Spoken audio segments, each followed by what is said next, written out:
नमस्कार दोस्तों, आप सभी का study for UPSC PCS channel में स्वागत है। मॉडर्न हिस्ट्री का रिवीजन सीरीज़ का ये अगला क्वेश्चन सेट होगा। आज हम लोग 98 क्वेश्चन का फिर से प्रैक्टिस करेंगे। इसमें 9800 के आसपास वो क्वेश्चन होगा और सहयोग आंदोलन से लेकर और कांग्रेस का लाहौर अधिवेशन जो 1929-30 के आसपास होता है वहाँ तक हम लोग कंप्लीट करेंगे। और इससे पहले खिलाफत आंदोलन तक कंप्लीट हो चुका है पिछले वीडियो में, जिसको आप जाके देख सकते हैं। तो पहला क्वेश्चन है, निम्नलिखित में से किसने 1920 के नागपुर के भारतीय राष्ट्रीय कांग्रेस के अधिवेशन में असहयोग के प्रस्ताव को प्रस्तावित किया था? किसने प्रस्तावित किया था असहयोग के प्रस्ताव को? C R Das, Annie Besant, Madan Mohan Malaviya, B C Pal. तो इसका क्या आंसर हो जाएगा? इसका हो जाएगा सी आर दास, चित्तरंजन दास। 1920 में कांग्रेस कलकत्ता में संपन्न भारतीय राष्ट्रीय कांग्रेस के विशेष अधिवेशन में महात्मा गांधी ने असहयोग के प्रस्ताव को प्रस्तावित किया, जिसका सी आर दास ने विरोध किया था। सॉरी, क्वेश्चन में क्या था पूछा कि नागपुर में भारतीय राष्ट्रीय कांग्रेस के अधिवेशन में असहयोग के प्रस्ताव को प्रस्तावित किया था, है ना। तो इसमें सी आर दास दिया है और ये कब का पूछा है? 1920 के नागपुर भारतीय राष्ट्रीय कांग्रेस के। इसे पढ़ता हूँ मैं पूरा, उसमें आ जाएगा क्लियर कि महात्मा गांधी ने असहयोग प्रस्ताव जिसका सी आर दास ने विरोध किया। दिसंबर 1920 में नागपुर में संपन्न कांग्रेस के वार्षिक अधिवेशन में, देखो सितंबर में विशेष अधिवेशन हुआ था जिसमें विरोध किया था। वार्षिक अधिवेशन में असहयोग प्रस्ताव पर व्यापक चर्चा हुई, इसका अनुसमर्थन किया गया। नागपुर अधिवेशन में असहयोग प्रस्ताव सी आर दास ने ही प्रस्तावित किया था। ओके, तो इसको आप लोग याद रखना है। दूसरा क्वेश्चन है कि भारतीय राष्ट्रीय कांग्रेस ने पहले असहयोग आंदोलन किस वर्ष शुरू किया? तो 1920 ईस्वी। इसका दूसरा का सी हो जाएगा आंसर। तीसरा क्वेश्चन है कि भारतीय राष्ट्रीय कांग्रेस ने असहयोग आंदोलन किस वर्ष प्रारंभ किया था? तो 1920 हो जाएगा इसका आंसर। चौथा क्वेश्चन है कि महात्मा गांधी द्वारा चलाया गया प्रथम जन आंदोलन कौन सा था? असहयोग आंदोलन ही था। प्रथम जन आंदोलन पूरे भारत में फैला था जो। और 1957 में चंपारण और खेरा ये सब क्या था? ये क्षेत्रीय स्तर पर ही आंदोलन था कि गांधी जी के नेतृत्व में चलने वाला पहला जन असहयोग आंदोलन को माना जाता है, जो वर्ष 1920 से 22 में चलाया गया था। खिलाफत के प्रश्न पर असहयोग आंदोलन कब शुरू हुआ? तो 1920 में शुरू हुआ। सितंबर 1920 में लाला लाजपत राय की अध्यक्षता में कलकत्ता में विशेष अधिवेशन हुआ था। कलकत्ता में जो विशेष अधिवेशन उसके अध्यक्ष लाला लाजपत राय थे, जिसमें इसको प्रस्ताव को पारित किया गया, जिसमें 2 अन्यायपूर्ण कार्यों के विरोध में असहयोग आंदोलन को शुरू किया गया। कौन कौन सा अन्यायपूर्ण कार्य? एक तो खिलाफत मुद्दे के प्रति ब्रिटिश सरकार का दृष्टिकोण, दूसरा पंजाब के निर्दोष लोगों की रक्षा न करने तथा उनके बर्बर व्यवहार करने वाले अपराधी अधिकारियों को दंडित करने के मामले में ब्रिटिश सरकार की विफलता के कारण। अगला, निम्न से कौन सा असहयोग आंदोलन को प्रारंभ करने का कारण नहीं था? ये पूछा है आपसे, कारण नहीं था। तो नमक कानून इसका कारण नहीं होगा, पहला का बी हो जाएगा। नमक कानून के कारण कौन सा चलेगा? सविनय अवज्ञा 1930 ईस्वी। गांधी ने असहयोग आंदोलन कब प्रारंभ किया? तो ए 1920 हो जाएगा। 1 अगस्त 1920 को शुरू किया था। ये डेट याद रखना, बीपीएससी में पूछता है। 1 वर्ष में स्वराज का नारा गांधी जी ने कब दिया? दांडी मार्च के समय, असहयोग आंदोलन के समय, सविनय अवज्ञा आंदोलन के समय, गोलमेज सम्मेलन के दौरान। तो 1 वर्ष में स्वराज डोमिनेशस असहयोग आंदोलन के दौरान दिया गया था। अगला है कि 1919 में सुधारों के, ये यूपीपीसीएस 2012 का क्वेश्चन था। 1919 में सुधारों की भारतीयों की आकांक्षाओं को पूर्ण करने में असफलता के साथ भारतीय राष्ट्रीय कांग्रेस ने स्वराज अथवा सुशासन हेतु आंदोलन का नेतृत्व किया। किसके नेतृत्व में? तो 1919 का क्या हो जाएगा? ए हो जाएगा, महात्मा गांधी जी के नेतृत्व में तो हुआ था ना। 1 वर्ष के भीतर स्वराज की प्राप्ति का लक्ष्य किस में रखा गया था? तो असहयोग आंदोलन के दौरान। 10 का डी हो जाएगा। 11 नंबर है कि निम्नलिखित में कौन सा असहयोग आंदोलन के संबंध में सही नहीं है? ये पूछा है असहयोग आंदोलन के संबंध में। 1 अगस्त 1920 को शुरू हुआ था ये। इस आंदोलन की अवधि 1920-1922 तक थी। 1 वर्ष के भीतर स्वराज की प्राप्ति इसका लक्ष्य था। इसमें बहिष्कार की योजना थी। M.A. जिन्ना ने इस आंदोलन का समर्थन किया था। तो पहला 11 का क्या आंसर हो जाएगा? सबसे गलत इसमें स्टेटमेंट डी है। मोहम्मद अली जिन्ना ने इसका विरोध किया था, है ना। गांधी जी को असहयोग आंदोलन में लोगों को शराब से परहेज करने का आग्रह किया गया। फलस्वरूप सरकार के राजस्व में भारी कमी आई। एक प्रदेश की सरकार ने लोगों को फिर से शराब पीने को प्रेरित करने के लिए प्रमुख व्यक्तियों की एक सूची प्रचारित की जो शराब पीते थे। उस प्रदेश का नाम बताइए, है ना। कितना अद्भुत तरीका था शराब बेचने का। तो ऐसा एक ही जगह हो सकता है, बिहार। अगला क्वेश्चन है कि कांग्रेस जन समर्थन जन आंदोलन बनी। कांग्रेस सर्वप्रथम जन आंदोलन बनी। हिंदू मुस्लिम एकता में वृद्धि हुई। असहयोग आंदोलन के समर्थन, असहयोग आंदोलन से संबंधित है ये क्वेश्चन। पहला स्टेटमेंट है, फिर से मैं इसको सही से पढ़ता हूँ, थोड़ा सा एक हो जाता है, आंखें चौंक जाती हैं, कि कांग्रेस सर्वप्रथम जन आंदोलन बनी। असहयोग आंदोलन के बाद से हिंदू मुस्लिम एकता में वृद्धि हुई। जनता के मन से ब्रिटिश शक्ति का भय हट गया। चौथा, ब्रिटेन की सरकार भारतीयों को राजनीतिक रियायतें देने को राजी हुई, है ना। इन 4 स्टेटमेंट दिया असहयोग आंदोलन, इसमें से बताना है आपको कौन कौन सा सही है, कौन कौन सा गलत है। जनता के मन से ब्रिटिश शक्ति का भय हट गया। ब्रिटेन की सरकार भारतीयों को राजनीतिक रियायत देने के लिए राजी हुई। इस 2 में आप लोग मोस्टली लोग कन्फ्यूज होंगे, है ना। तो 13 का क्या आंसर हो जाएगा? 13 का आंसर हो जाएगा बी, 1, 2, 3 सही है। चौथा बिल्कुल ही गलत है। 14 नंबर क्वेश्चन पे चलते हैं कि ब्रिटिश सरकार ने महात्मा गांधी की जो उपाधि दी थी, जिसे उन्होंने असहयोग आंदोलन में वापस कर दिया, वो कौन सा था? केसरे हिंद की उपाधि उनको मिली हुई थी पहले, जिसको उन्होंने वापस कर दिया था। जिस समय गांधी जी भारत आए उसमें प्रथम विश्व युद्ध चल रहा था। उन्होंने सरकार के युद्ध प्रयासों में मदद की। वो सेना भर्ती का काम भी करते थे, लोग उनको अंग्रेज सरकार का सार्जेंट कहते थे। केसरे हिंद से सम्मानित किया था अंग्रेज सरकार ने उनको, और बाद में उन्होंने वापस कर दिया था। अन्य लोगों में गांधी जी का अनुकरण करते हुए अपनी पदवियों और उपाधियों को त्याग दिया। जमनालाल बजाज ने अपनी राय बहादुर की उपाधि वापस कर दी थी सरकार को। निम्न से किसने असहयोग आंदोलन के दौरान अपनी वकालत छोड़ दी थी? तो इसमें से कौन हो जाएंगे? इसमें से डी हो जाएगा, चित्तरंजन दास जी ने, CR दास। और किन किन का नाम आता है वो भी पढ़ देता हूँ मैं। असहयोग आंदोलन के दौरान CR दास, मोतीलाल नेहरू, राजेंद्र प्रसाद, जवाहरलाल नेहरू, विट्ठल भाई पटेल, वल्लभ भाई पटेल ने अपनी वकालत छोड़ दी थी, और ये सारे वकील आ गए भारतीय आंदोलन में। 16 है कि निम्नलिखित में से किसने असहयोग आंदोलन को समर्थन दिया परंतु इसके परिणाम नहीं देख सके? तो वो थे बाल गंगाधर तिलक जी, जिनकी मृत्यु हो गई थी। कब हुई थी इनकी मृत्यु? असहयोग आंदोलन महात्मा गांधी के नेतृत्व में 1920 से 22 तक संचालित हुआ। बाल गंगाधर तिलक ने असहयोग आंदोलन का समर्थन दिया, परंतु इस आंदोलन के प्रथम दिन ही 1 अगस्त 1920 को उनकी मृत्यु हो गई, और इनको गांधी जी ने कंधा भी दिया था। किस क्षेत्र में राहुल संस्कृतायन 1920 के असहयोग आंदोलन के दौरान सक्रिय थे? तो राहुल संस्कृतायन बहुत बड़े हिस्टोरियन भी हैं, इनकी बहुत सारी किताबें हैं। वोल्गा टू गंगा बेहतरीन किताब है इनकी एक। तो इसका हो जाएगा ए, छपरा में संबंधित थे, छपरा में सक्रिय थे। बीपीएससी में कितनी बार पूछा है? राहुल संस्कृतायन 1893 से 1963 आजमगढ़ उत्तर प्रदेश के थे। असहयोग आंदोलन के दौरान वह छपरा के बाद बाढ़ पीड़ितों की सहायता में सक्रिय थे तथा गांधीवादी आंदोलन से जुड़े हुए थे। बाद में सोशलिस्ट आंदोलन से जुड़ जाएंगे। निम्न से कौन चौरी चौरा कांड के वास्तविक तिथि पूछा है? चौरी चौरा कांड का वास्तविक तिथि पूछा है आपसे, और ये 2 बार पूछ चुका है, तो अगली बार बीपीएससी में भी पूछ सकता है। तो फरवरी 4, 1922, 4 फरवरी 1922 याद रखना। किसी का जन्मदिन हो आस पड़ोस में तो याद कर लेना इस तरह से। चौरा चौरी किस जनपद में स्थित है? देवरिया, कुशीनगर, गोरखपुर, महाराजगंज। इसका आंसर हो जाएगा बी, गोरखपुर में। 20 है किस घटना के कारण गांधी जी ने असहयोग आंदोलन वापस ले लिया था? तो चौरा चौरी कांड, बी आंसर हो जाएगा, 4 फरवरी 1922 ईस्वी। अगला है कि महात्मा गांधी ने असहयोग आंदोलन को स्थगित कर दिया था, क्योंकि तो चौरी चौरा के हिंसा भड़क उठी थी। महात्मा गांधी 1920 में असहयोग आंदोलन क्यों वापस कर लिया? तो 22 का सी हो जाएगा। 23 है निम्नलिखित में किस प्रमुख कारण से महात्मा गांधी ने असहयोग आंदोलन को वापस लिया? डी हो जाएगा।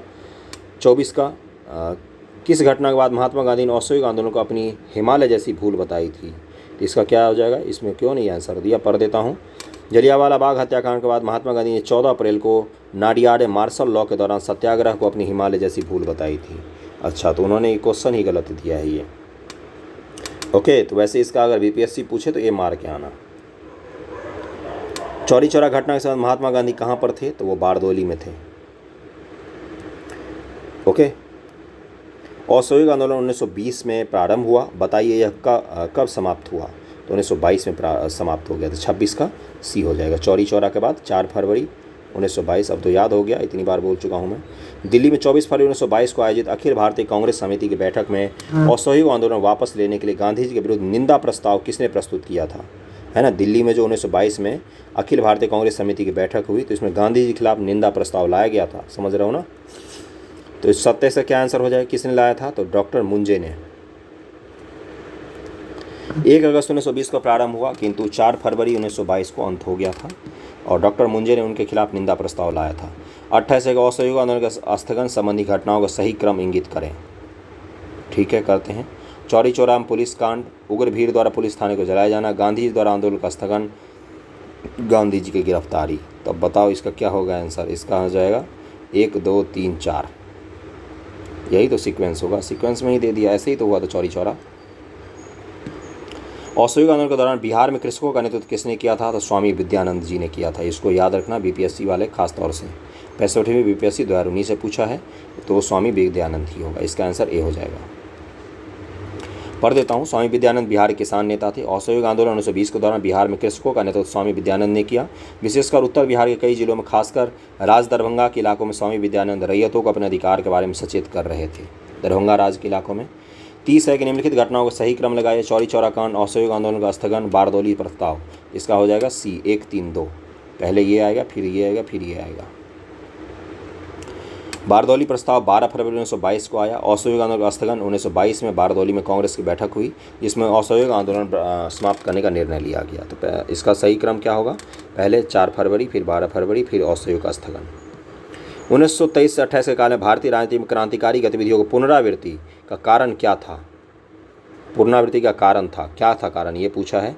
हरदयाल और लाला लाजपत राय जैसे नेताओं को बढ़ता हुआ। गांधी जी द्वारा असहयोग आंदोलन का स्थगन। क्यों? भारतीय में क्रांतिकारी फिर से क्यों बढ़ गए? तो गांधी जी द्वारा जब असहयोग आंदोलन वापस लिया गया तो लोगों का मोह भंग हो गया था कांग्रेस से और अहिंसा से, तो फिर से क्रांतिकारी आंदोलन पूरा सक्रिय हो गया। भगत सिंह वगैरह सबका नाम इसी समय आता है, इसी फेज़ के दौरान आता है उन सब का नाम। असहयोग आंदोलन के दौरान विदेशी वस्त्रों के लिए जलाए जाने पर किसने महात्मा गांधी को लिखा कि यह निष्ठुर बर्बादी है? तो ऐसा रविन्द्रनाथ टैगोर जी ने कहा था कि ये बर्बादी है। बी आंसर हो जाएगा। अगला है 33 के निम्नलिखित में किसने असहयोग आंदोलन के दौरान विदेशी वस्त्रों को जलाए जाने का विरोध किया था? तो रविन्द्रनाथ टैगोर जी ने किया था। अगला है निम्नलिखित संस्थाओं से कौन असहयोग आंदोलन 1920 से 22 के दौरान स्थापित की गई थी? काशी विद्यापीठ, गुजरात विद्यापीठ, काशी हिंदू विश्वविद्यालय, जामिया मिलिया। काशी हिंदू विश्वविद्यालय कब हुई है? 1915 के आसपास हुई है। बताओ इसका आंसर क्या हो जाएगा? 34 का हो जाएगा सी 1, 2, 3 सही है। बाकी ये तीनों सही है। काशी हिंदू विश्वविद्यालय की स्थापना मदन मोहन मालवीय और एनी बेसेंट के सहयोग से हुई थी। कब हुई थी? तो 1916 में स्थापित हुई है। मैंने बताया ना 1915-16 के आसपास स्थापित हुई है। और वर्ष 1919 से 1939 तक इसके कुलपति भी रहे थे वो मालवीय जी। अगला है कि 1921 में काशी विद्यापीठ बनारस का स्थापना हुई और अहमदाबाद गुजरात विद्यापीठ 1920 में तथा जामिया मिलिया इस्लामिया अलीगढ़ में 1920 में, जो बाद में दिल्ली ले आया गया। पहले जामिया मिलिया इस्लामिया कहाँ पर स्थापित हुई थी? अलीगढ़ में, जिसको बाद में दिल्ली लाया गया। 1921-22 असहयोग आंदोलन का मुख्य प्रतिफल क्या था? हिंदू मुस्लिम एकता ही था, बस इससे और कुछ भी नहीं मिला हमें। अगला है निम्नलिखित में से किसका सुमेल नहीं है? 1885 भारतीय राष्ट्रीय कांग्रेस का स्थापना सही है। 1905 बंगाल विभाजन, 1909 मार्लियामेंट सुधार, 1930 असहयोग आंदोलन गलत है। 1920 1 अगस्त 1920 ईस्वी। निम्नलिखित में कौन सही सुमेलित नहीं है? 1940 भारतीय राष्ट्रीय कांग्रेस का लाहौर अधिवेशन, 1931 राजगुरु को फांसी, 1921 असहयोग आंदोलन का प्रारंभ, 1920 रॉलेट सत्याग्रह। तो इसका आंसर क्या हो जाएगा? इसका आंसर बी हो जाएगा, राजगुरु को फांसी। कौन सुमेलित है? सॉरी, सुमेलित नहीं मैंने पूछ लिया था। भगत सिंह, राजगुरु, सुखदेव को फांसी हुई थी 23 मार्च 1931 ईस्वी। 23 मार्च 1931 ईस्वी। बाकी तो सबको पता ही है। दिसंबर 1929 में भारतीय राष्ट्रीय कांग्रेस का लाहौर अधिवेशन हुआ था। 1 अगस्त 1920 को असहयोग आंदोलन और अप्रैल 1919 में रॉलेट सत्याग्रह। महात्मा गांधी द्वारा 1922 में असहयोग आंदोलन स्थगित कर दिया गया। इसका स्थगन का सी आर दास और मोतीलाल नेहरू द्वारा विरोध किया गया था। तो दोनों ही कथन सही हैं, लेकिन कारण नहीं है। स्थगन क्यों किया गया? चौरी चौरा कारण। असहयोग आंदोलन के दौरान किसने पटना कॉलेज छोड़ा जबकि उसकी परीक्षा केवल 20 दिन ही बचे थे? तो बताओ। राजेंद्र प्रसाद, ब्रज किशोर, जयप्रकाश नारायण, श्री कृष्ण सिन्हा। बीपीएससी के लिए वेरी वेरी इंपॉर्टेंट क्वेश्चन। 29 का क्या आंसर हो जाएगा? 29 का हो जाएगा सी, जयप्रकाश नारायण, जेपी। 40 है कि निम्नलिखित में से किसने असहयोग आंदोलन विरोधी सभा की स्थापना की थी? ये छत्तीसगढ़ पीसीएस का क्वेश्चन है, इसको पढ़ देता हूँ। पुरुषोत्तम दास ठाकुरदास, जमनालाल द्वारकादास, तो ये दोनों ही आ गए। कावाजी जहांगीर और सीतलवार आदि बम्बई के उद्योगपति लोगों ने 1920 में असहयोग आंदोलन विरोधी सभा की स्थापना की थी। असहयोग आंदोलन के विरोध में इन्होंने सभा की स्थापना की थी। स्वराज पार्टी का गठन 1923 ईस्वी। इससे संबंधित क्वेश्चन करते हैं। भारत में स्वराज पार्टी की स्थापना निम्नलिखित कारणों में से एक अथवा अधिक के लिए की गई थी? गांधी जी द्वारा असहयोग आंदोलन वापस लेना, काउंसिल में प्रवेश कर उन्हें काम न करने का लेकर 1919 में भारत शासन अधिनियम का उच्छेदन करना, ब्रिटिश सरकार द्वारा दमन, भारतीयों द्वारा इस आशय की अनुभूति कि उन्हें प्रशासन का अनुभव करना चाहिए। इसका आंसर क्या हो जाएगा? पहला का बी हो जाएगा। 1 और 2 मात्र सही है, बाकी दोनों गलत हैं। ओके, अगला क्वेश्चन पे चलते हैं। दूसरा क्वेश्चन पर कि निम्न से किसने स्वराज पार्टी निर्माण करने के लिए कांग्रेस के अध्यक्ष पद से त्याग पत्र दे दिया था? तो किसने दिया था? तो सी आर दास जी ने दिया था। सी आर दास। स्वराज पार्टी का गठन की असफलता के बाद हुआ, असहयोग आंदोलन की सफलता के बाद हुआ था। ए आंसर हो जाएगा। अगले क्वेश्चन पर चलते। स्वराज दल की स्थापना असफलता के बाद हुआ असहयोग आंदोलन का असफलता के बाद, चौथा का ये हो जाएगा। पाँचवा है कि स्वराज पार्टी को स्थापित किया था, तो सी आर दास मोतीलाल नेहरू जी का नाम आता है, सी आंसर हो जाएगा। छठे क्वेश्चन पे चलते हैं कि 1923 में स्वराज पार्टी का गठन किसने किया था, तो इसका हो जाएगा सी आर दास और मोतीलाल नेहरू। ऊपर एक बड़ा सा एक्सप्लेनेशन दिया था, उसको पढ़ देता हूँ मैं, तो पता ही है, बाकी कहानी तो पता है। मोतीलाल नेहरू सी आर दास ने नई विचारधाराओं का जन्म दिया। मोतीलाल नेहरू सी आर दास ने कांग्रेस की विधानमंडल के भीतर प्रवेश कर अंदर से लड़ाई करने का विचार प्रस्तुत किया। 1923 में चुनाव के माध्यम से विधानमंडल पहुंचने की योजना बनाई, किंतु 1922 में कांग्रेस का नया अधिवेशन बहुमत के साथ इस योजना को अस्वीकार कर दिया गया। सी आर दास इन दौरान कांग्रेस के अध्यक्ष थे। उन्होंने इस यहाँ से इस्तीफा दे दिया, त्यागपत्र दे दिया और जनवरी 1923 से मोतीलाल नेहरू के साथ मिलकर स्वराज पार्टी की स्थापना की, जनवरी 1923 ईस्वी में। इस पार्टी का मुख्य उद्देश्य क्या था? काउंसिल में प्रवेश करना और उन्हें काम न करने देना। छठा क्वेश्चन कर लिया था। सातवां, स्वराज दल की स्थापना किसने की? तो गांधी और मोतीलाल नेहरू और चित्तरंजन दास, सी आर दास, मोतीलाल नेहरू, 1 जनवरी 1923 ईस्वी को।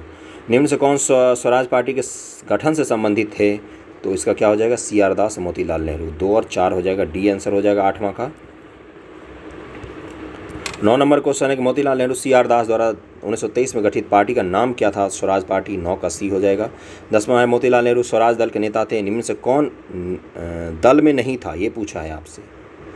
चित्तरंजन दास तो 6 ही, सी राजगोपालाचारी, श्रीनिवास अयंगार, विट्ठल भाई पटेल। तो 10 का क्या आंसर हो जाएगा? 10 का आंसर दिया है डी, यानी कि सी राजगोपालाचारी इसमें सदस्य नहीं थे। अगले क्वेश्चन पर चलते 11 नंबर, निम्न से कौन एक स्वराज पार्टी से संबंधित नहीं थे? फिर से वही पूछा, सी आर दास, राजेंद्र प्रसाद, मोतीलाल नेहरू, एनसी के लेकर। इसका आंसर डी हो जाएगा, राजेंद्र प्रसाद इसके सदस्य कभी भी नहीं रहे। 1922 में कांग्रेस का नया अधिवेशन परिवर्तन समर्थकों को पराजित किया, जिसमें सी आर दास, मोतीलाल नेहरू ने मिलकर जनवरी 1923 में स्वराज पार्टी की स्थापना की। श्रीनिवास अयंगार मद्रास प्रांत स्वराज पार्टी का संस्थापक, एनजी केलकर स्वराज दल के अन्य प्रमुख नेता। 1925 में विट्ठल भाई पटेल का सेंट्रल लेजिस्लेटिव असेंबली का अध्यक्ष चुना जाना स्वराजियों के लिए एक महत्वपूर्ण उपलब्धि थी। विट्ठल भाई पटेल केंद्रीय असेंबली का अध्यक्ष चुना गया था उनको, है ना, केंद्रीय विधानमंडल असेंबली का अध्यक्ष चुना गया था। 11, निम्न से कौन एक स्वराज पार्टी संबंधित नहीं था? राजेंद्र प्रसाद, ये हमने कर लिया। बिहार में स्वराज दल का गठन किसने किया था? श्री कृष्ण सिंह, रामलाल सिंह, बंकिम चंद्र मित्र, सचिन नाथ सान्याल। तो इसका आंसर हो जाएगा श्री कृष्ण सिंह जी ने स्वराज दल का गठन किया था बिहार में। Very very important question. अगला, निम्नलिखित घटनाओं का सही कालक्रम लगाइए। लखनऊ समझौता, स्वराज दल की स्थापना, जलियांवाला बाग हत्याकांड, बाल गंगाधर तिलक की मृत्यु। सबसे पहले लखनऊ समझौता 1916 ईस्वी आ जाओ, फिर जलियांवाला बाग हत्याकांड 1919 ईस्वी, फिर बाल गंगाधर तिलक जी की मृत्यु होगी, फिर स्वराज दल हो जाएगा। तो इसका आंसर हो जाएगा 1, 3, 4, 2। 1, 3, 4, 2 किसी में है? ऑप्शन सी में है, 1, 3, 4, 2। ओके, अगले क्वेश्चन पे चलते हैं। स्वतंत्रता पूर्व भारत में निम्नलिखित में किसने केंद्रीय विधानसभा में स्वराज दल का समर्थन किया था? इसका क्या आंसर हो जाएगा? 14 का हो जाएगा ए, M.A. जिन्ना ने किया था, मोहम्मद जिन्ना ने। निम्नलिखित में कौन देशबंधु के नाम से प्रसिद्ध है? तो चित्तरंजन दास देशबंधु जी के नाम से प्रसिद्ध हैं। और देशबंधु का तात्पर्य है द फ्रेंड ऑफ नेशन। अगला है, स्वराज आम जनता के लिए होना चाहिए, केवल वर्गों के लिए नहीं। प्रसिद्ध सूत्र की घोषणा किसने की? तो सी आर दास ने ही जी की थी। अगला क्वेश्चन है कि कांग्रेसी नेताओं द्वारा मॉन्टेग्यू चेम्सफोर्ड रिपोर्ट की निंदा करने पर कई नरमपंथियों ने पार्टी को छोड़कर निम्न से कौन से पार्टी का गठन किया? तो ये स्वराज पार्टी का, मॉन्टेग्यू चेम्सफोर्ड रिपोर्ट की निंदा करने पर कई नरमपंथियों ने पार्टी को छोड़कर निम्न से कौन सी नई पार्टी का गठन किया है? वेरी वेरी इंपॉर्टेंट क्वेश्चन और अलग क्वेश्चन। अब बताओ। Independence federation of India, Indian liberal federation. तो इसका आंसर डी होगा, 17 का डी होगा, इंडियन लिबरल फेडरेशन। और कौन कौन है इसमें नेता? इसमें नेता का नाम नहीं दिया, वैसे सुरेंद्रनाथ बनर्जी वगैरह सब इससे जुड़े हुए थे। ये तो रहा, सुरेंद्रनाथ बनर्जी के नेतृत्व में गठन हुआ था इसका, है ना। ये लोग 1919 के सुधार के समर्थन में थे। ओके, निम्नलिखित में किन लोगों ने 16 दिसंबर 1922 को इंडिपेंडेंट पार्टी बनाने का निर्णय लिया था? 16 दिसंबर 1922 को इंडिपेंडेंट पार्टी। तो इसका आंसर हो जाएगा डी, 2 और 4 सही है, मदन मोहन मालवीय या मोतीलाल नेहरू। अगले क्वेश्चन पर चलते हैं। सेंट्रल लेजिस्लेटिव असेंबली का प्रथम भारतीय अध्यक्ष स्पीकर कौन था? तो अभी हमने पढ़ा, विट्ठल जे पटेल, बी आंसर हो जाएगा 19 का। 1925 में अध्यक्ष बने थे, स्वराज पार्टी के सह संस्थापक भी थे। 20 है कि वे राष्ट्रीय नेता जो 1925 में सेंट्रल लेजिस्लेटिव असेंबली के प्रथम अध्यक्ष निर्वाचित हुए, तो विट्ठल भाई पटेल, सरदार पटेल के भ्राताश्री थे, डी आंसर हो जाएगा। 21 अगस्त 1925 में सेंट्रल लेजिस्लेटिव असेंबली का अध्यक्ष निम्नलिखित में से कौन था? तो विठल भाई पटेल। 21 का डी। साइमन कमीशन पे आ गए हम लोग 1927 ईस्वी में। इससे संबंधित पहला क्वेश्चन है, साइमन कमीशन भारत कब आया? तो 1928 ईस्वी में आया, 1928 में, है ना। 1919 में मॉन्टेग्यू चेम्सफोर्ड सुधार में क्या बोला गया था कि 10 वर्षों बाद हम इसका फिर से निरीक्षण करेंगे कि काम सही से हो रहा है कि नहीं हो रहा है, क्या सुधार होना चाहिए। और 1927 में साइमन कमीशन की नियुक्ति हुई। 1928 में ये बम्बई पहुंचा था। देखो नियुक्ति कब हुई है इसकी, 27 में। बम्बई कब पहुंचा? 28 में। वेरी वेरी इंपॉर्टेंट है, इसमें कन्फ्यूज मत होना। 3 फरवरी 1928 को साइमन कमीशन का आने के विरोध भारतीय जन आंदोलन क्यों हुआ? क्योंकि इसमें कोई भी सदस्य भारतीय नहीं था। इसका आंसर सी हो जाएगा। अगला क्वेश्चन है, साइमन आयोग नियुक्त किया गया तो 1927 में नियुक्त हुआ था, 1928 में भारत पहुंचा था। 1928 में साइमन कमीशन भारत में किस उद्देश्य से आया था? प्रशासनिक सुधार पर विचार करने के लिए, शिक्षा में सुधार के लिए, कृषि क्षेत्र में सुधार के लिए, सैनिक क्षमता मूल्यांकन के लिए। तो इसका आंसर ए हो जाएगा। 5वां क्वेश्चन पे चलते हैं, भारतीयों ने साइमन कमीशन का बहिष्कार क्यों किया? बार बार वही क्वेश्चन, इसमें कोई भी सदस्य भारतीय नहीं था और हमारे ही जांच करने आ रहे थे कि सही से काम हो रहा है कि नहीं, क्या सुधार होना चाहिए भारत में। निम्नलिखित में साइमन कमीशन में कौन एक सदस्य उदारवादी दल का था? ये पूछा है आपसे, बेहतरीन क्वेश्चन और टफ क्वेश्चन में आता है ये। कौन उदारवादी दल से था? इसका हो जाएगा सर जॉन साइमन जो था वही उदारवादी दल से था, लिबरल पार्टी का सदस्य था। जबकि भारत के 1947 के समय भी लिबरल पार्टी ही थी वहाँ पर सरकार में, सॉरी लेबर पार्टी थी, लेबर पार्टी। एटनी की सरकार थी, क्लीमेंट एटनी। किसके सुझाव पर भारतीय को साइमन कमीशन से बाहर रखा गया था? किसने सुझाव दिया था? इसका आंसर हो जाएगा लॉर्ड इरविन के सुझाव पर भारतीयों को साइमन कमीशन से बाहर रखा गया था। 8वां क्वेश्चन है कि कांग्रेस ने साइमन आयोग का बहिष्कार किया था, कारण दिया है उसका कि साइमन आयोग में एक भी भारतीय सदस्य नहीं था। तो इसका आंसर ए हो जाएगा। कथन और कारण दोनों सही है, व्याख्या भी सही है, बिल्कुल सब कुछ सही है, डन। 9वां क्वेश्चन है कि निम्नलिखित में कौन एक साइमन कमीशन के संबंध में सही है, ये पूछा है। कथनों के नीचे दिए कूट से सही उत्तर को चुनिए। उनकी नियुक्ति 1919 एक्ट के क्रियान्वयन की पूछताछ के लिए की गई थी। उसका अध्यक्ष सर जॉन साइमन था। उसने संघीय प्रकार के सरकार के लिए संस्तुति प्रस्तुत की थी। भारतीय नेताओं ने उसका विरोध किया था। तो इसका क्या हो जाएगा? इसका आंसर डी हो जाएगा। सारे कथन सही हैं। अगला क्वेश्चन है कि साइमन कमीशन के सिफारिशों के संदर्भ निम्नलिखित में कौन सा एक कथन सही है? तो सिफारिशों के संबंध में इसने कौन सी सिफारिश की थी? तो इसका आंसर दिया है ए। इसने प्रांतों में द्वैत शासन को उत्तरदायी सरकार द्वारा प्रस्थापित करने की संस्तुति की थी कि प्रांतों में जो आपने द्वैत शासन लागू किया है 1919 के एक्ट के द्वारा, उसको आप उत्तरदायी सरकार के रूप में स्थापित कर दो, है ना। लाला लाजपत राय घायल हुए थे साइमन कमीशन के विरोध में, लाठीचार्ज में जब हुआ था वहाँ पर घायल हो गए थे। ओके, कहाँ पर ये प्रदर्शन कर रहे थे? और मद्रास में अपने अधिवेशन में साइमन कमीशन का विरोध करने का निर्णय लिया था। कांग्रेस का अधिवेशन जो 1927 में मद्रास में हुआ उसमें विरोध करने का निर्णय लिया गया था। और 1928 में साइमन कमीशन बम्बई पहुंचा। उस दिन देशव्यापी हड़ताल हुआ। कमीशन जहां गया वहां पर हड़ताल हुआ। तो लाहौर में प्रदर्शन कर रहे थे लाला लाजपत राय जी। अगला है पंजाब केसरी की उपाधि किसको दी गई है? पंजाब केसरी लाला लाजपत राय हैं, सॉरी सी है ना, लाला लाजपत राय, यहाँ लाला हरदयाल लिखा है, सी लाला लाजपत राय। शेरे पंजाबी कहा जाता है इनको। कथन है कि 1928 में लाहौर में लाला लाजपत राय के नेतृत्व साइमन कमीशन का विरोध आयोजित किया गया था। कारण दिया कि साइमन कमीशन में एक भी भारतीय सदस्य नहीं था। तो बिल्कुल सही, इसका ए आंसर हो जाएगा। अगला टॉपिक है कि नेहरू रिपोर्ट तैयार की थी किसने? तो मोतीलाल नेहरू जी ने तैयार की थी, ML नेहरू, मोतीलाल नेहरू जी ने।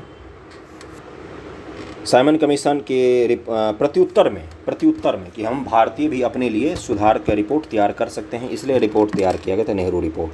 लेकिन उसको बाद में अस्वीकार कर दिया गया था क्योंकि उसमें डोमिनियन स्टेटस की मांग की गई थी, स्वराज की मांग की गई थी, जबकि इस समय तक हम संपूर्ण स्वतंत्रता की मांग करने लग गए थे। जवाहरलाल नेहरू इसके सचिव थे, मोतीलाल नेहरू की अध्यक्षता में बना था ये। निम्नलिखित में किसने सर्वप्रथम भारत के लिए औपनिवेशिक स्वराज की मांग की थी? तो सर तेज बहादुर सप्रू और MR जयकर ने। सी आंसर हो जाएगा। औपनिवेशिक स्वराज की मांग की थी इन्होंने। भारतीय स्वतंत्रता आंदोलन के काल में संदर्भ नेहरू रिपोर्ट में निम्नलिखित में किस एक की अनुशंसा की गई थी? IS 2011 का क्वेश्चन है। भारत के लिए पूर्ण स्वतंत्रता, तो पहले ही काट दो, तो आंसर तो आपका वैसे ही मिल गया, 2 और 3 सही होगा। इसी तरह से क्वेश्चन भी किया था, एलिमिनेशन मेथड कभी कभी काम आता है। तो अल्पसंख्यकों हेतु आरक्षित स्थानों के संयुक्त निर्वाचन क्षेत्र, संविधान में भारतीयों के लिए मौलिक अधिकार का प्रावधान, इन दोनों की सिफारिश की गई थी। तो पहला स्टेटमेंट पढ़ के हमारा आंसर मिल गया था, 2 और 3 सही है। अगले क्वेश्चन पे चलते हैं कि निम्न में से कौन वर्ष 1928 में इंडिपेंडेंस फॉर इंडिया लीग के गठन से संबंधित थे? इंडिपेंडेंस फॉर इंडिया लीग के गठन से संबंधित थे, तो इसका आंसर सी हो जाएगा। 1 और 2 जवाहरलाल नेहरू और सुभाष चंद्र बोस ये दोनों संबंधित थे इंडिपेंडेंस फॉर इंडिया लीग से। रिक्त स्थानों की पूर्ति कीजिए। नेहरू रिपोर्ट डैश की अध्यक्षता में एक कमेटी द्वारा तैयार किया गया था, तो मोतीलाल नेहरू के द्वारा तैयार किया गया था। मोतीलाल नेहरू सी हो जाएगा। अब भारत में संवैधानिक व्यवस्थाएं थी ये। अगला क्वेश्चन में चलते हैं कि मुस्लिम लीग के निम्नलिखित में किस एक अधिवेशन में मोहम्मद अली जिन्ना ने अपना 14 सूत्रीय प्रस्ताव रखा था? देखो, जब मोतीलाल नेहरू जी ने अपना रिपोर्ट तैयार किया तो मोहम्मद अली जिन्ना ने भी अपना 14 सूत्रीय प्रस्ताव रखा, है ना। इसके बाद मुसलमानों की राजनीति शुरू हो गई थी भारत में धीरे धीरे। तो 1929 ईस्वी में उन्होंने 1929 ईस्वी में मार्च में दिल्ली में मुस्लिम लीग का अधिवेशन हुआ, जिसमें जिन्ना ने नेहरू रिपोर्ट के विरोध स्वरूप 14 सूत्रीय प्रस्ताव का रखा था। नेहरू रिपोर्ट के संयुक्त रूप से चुनाव लड़ने की बात थी, जबकि इसमें चुनाव क्षेत्रों की मांग की गई थी। कांग्रेस दल की उग्र शाखा ने, जिसके एक प्रमुख नेता जवाहरलाल नेहरू थे, इंडिपेंडेंस फॉर इंडिया लीग की स्थापना की। वह लीग किसके विरोध में स्थापित हुई थी? तो वह नेहरू रिपोर्ट के विरोध में ये लीग स्थापित हुई थी। अगला है कांग्रेस का लाहौर अधिवेशन पूर्ण स्वराज 1929 ईस्वी। अब इससे संबंधित क्वेश्चन करेंगे हम लोग। भारतीय स्वतंत्रता संग्राम के दौरान निम्नलिखित में किसने प्रस्तावित किया कि स्वराज को सभी प्रकार के विदेशी नियंत्रण से मुक्त संपूर्ण स्वतंत्रता के रूप में परिभाषित किया जाए? तो मौलाना हजरत मोहनी ने। नेक्स्ट क्वेश्चन है दूसरा, 1921 के अहमदाबाद अधिवेशन निम्नलिखित नेताओं में से किसने संपूर्ण स्वराज को कांग्रेस का लक्ष्य मानने का प्रस्ताव रखा था? तो बी हो जाएगा, हजरत मोहनी जी ने रखा था संपूर्ण स्वराज को 1921 अहमदाबाद अधिवेशन में। कांग्रेस ने कब पहली बार भारत की स्वतंत्रता का प्रस्ताव पारित किया था? तो इसका आंसर हो जाएगा ए, 1929 ईस्वी में। 1929 कलकत्ता अधिवेशन 1928 ब्रिटिश सरकार को यह अल्टीमेटम दिया गया कि 1 वर्ष में नेहरू रिपोर्ट स्वीकार कर लो, कांग्रेस द्वारा प्रारंभ किए जाना जन आंदोलन का सामना करें। 1929 में पंडित जवाहरलाल नेहरू की अध्यक्षता में कांग्रेस का ऐतिहासिक लाहौर अधिवेशन हुआ था, सबको पता है, जिसमें संबंधित प्रस्ताव पारित होने के बाद पंडित जवाहरलाल नेहरू ने पूर्ण स्वराज का लक्ष्य घोषित किया, जिसे 31 दिसंबर 1929 को मध्य रात्रि का घंटा बजा तो पंडित नेहरू ने लाहौर के रावी नदी के तट पर भारतीय स्वतंत्रता का झंडा तिरंगा फहराया और कांग्रेस कार्य समिति 2 जनवरी 1930 को अपनी बैठक में यह निर्णय लिया गया कि 26 जनवरी 1930 का दिन पूर्ण स्वराज दिवस के रूप में मनाया जाएगा, और 26 जनवरी तो आज भी हम मनाते हैं। चौथा है कि पूर्ण स्वराज का प्रस्ताव लाहौर कांग्रेस में पारित किया गया था। चौथा का क्या आंसर हो जाएगा, 1929 ईस्वी में। भारतीय राष्ट्रीय कांग्रेस द्वारा किस दिन को पूर्ण स्वराज दिवस के रूप में घोषित किया गया था? तो 26 जनवरी 1930 ईस्वी को, है ना। दिसंबर 1929 से अधिवेशन चल रहा था और 1930 को 26 जनवरी को हमने घोषित कर दिया। अगले क्वेश्चन पे चलते हैं, छठे पर, कि निम्नलिखित में से किस एक ने भारतीय राष्ट्रीय कांग्रेस को उस अधिवेशन की अध्यक्षता की जिसमें पूर्ण स्वराज का प्रस्ताव पारित हुआ? तो जवाहरलाल नेहरू जी ने लाहौर अधिवेशन 1929। नेक्स्ट क्वेश्चन है 7 में, कांग्रेस को 1929 लाहौर अधिवेशन कांग्रेस का लक्ष्य पूर्ण स्वराज किसने घोषित किया? तो जवाहरलाल नेहरू जी ने घोषित किया, सी आंसर हो जाएगा। 8वां 31 दिसंबर 1929 को अर्धरात्रि में भारतीय राष्ट्रध्वज को किसने फहराया? तो जवाहरलाल नेहरू जी ने फहराया, डी आंसर हो जाएगा। स्वतंत्रता का नवगृहित तिरंगा पहली बार कब लहराया गया? तो इसका आंसर बी हो जाएगा, 31 दिसंबर 1929 ईस्वी को। 10वां है, भारतीय राष्ट्रीय कांग्रेस के निम्नलिखित अधिवेशन में से किस एक की अध्यक्षता जवाहरलाल नेहरू ने सर्वप्रथम की थी? तो लाहौर अधिवेशन 1929 ईस्वी की थी। भारतीय राष्ट्रीय कांग्रेस का लाहौर अधिवेशन 1929 इतिहास में क्यों प्रसिद्ध हुआ?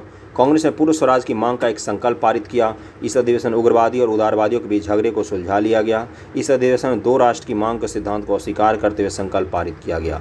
तो 11 का क्या आंसर हो जाएगा? 11 का होगा केवल एक सही है। नरमपंथी गरमपंथी वाला तो 1916 का लखनऊ अधिवेशन ही था। अगला है कि स्वतंत्रता आंदोलन के इतिहास में भारतीय राष्ट्रीय कांग्रेस का 1929 का अधिवेशन इसलिए महत्वपूर्ण है क्योंकि इस अधिवेशन में कांग्रेस के लक्ष्य के तौर पर पूर्ण स्वराज प्राप्ति को रखा गया। निम्नलिखित भारतीय राष्ट्रीय कांग्रेस के अधिवेशन में से किस में कांग्रेस का लक्ष्य पूर्ण स्वराज घोषित किया गया? तो वही बार क्वेश्चन लाहौर अधिवेशन बहुत बार पूछा है। पूर्ण स्वराज की घोषणा तो लाहौर अधिवेशन 14 का है। 15 भारतीय राष्ट्रीय कांग्रेस के लाहौर अधिवेशन 1929 के अध्यक्ष तो जवाहरलाल नेहरू, एक ही तरह का क्वेश्चन है। निम्नलिखित कौन 1929 में कांग्रेस के लाहौर अधिवेशन में पारित संकल्प में शामिल नहीं था? ये पूछा है। जो संकल्प पारित किया इसमें से कौन सा शामिल नहीं था? उसमें भारत की विदेश नीति की घोषणा, पूर्ण स्वराज के लक्ष्य की घोषणा, सविनय अवज्ञा आंदोलन प्रारंभ करने की तैयारी, अस्पृश्यता उन्मूलन। तो 16 का क्या आंसर हो जाएगा? डी, अस्पृश्यता उन्मूलन उसमें शामिल नहीं था। क्या सब शामिल था? गोलमेज सम्मेलन से कोई लाभ नहीं होगा, नेहरू कमेटी की डोमिनियन राज्य के दर्जा की योजना समाप्त कर दी गई, और शब्द स्वराज का अर्थ था पूर्ण स्वतंत्रता। पूर्ण स्वराज संकल्प को भारतीय राष्ट्रीय कांग्रेस के लाहौर अधिवेशन से किसने प्रस्तुत किया? तो जवाहरलाल नेहरू जी ने। बार बार वही क्वेश्चन आ रहा है। तो यहाँ तक हमने 98 क्वेश्चंस कंप्लीट कर दिया आज के सेशन में। वीडियो कैसा लगा ज़रूर बताना। ओके, वीडियो को शेयर करना, चैनल पर नहीं हो तो सब्सक्राइब कर लीजिए, लाइक करना। Thank you so much.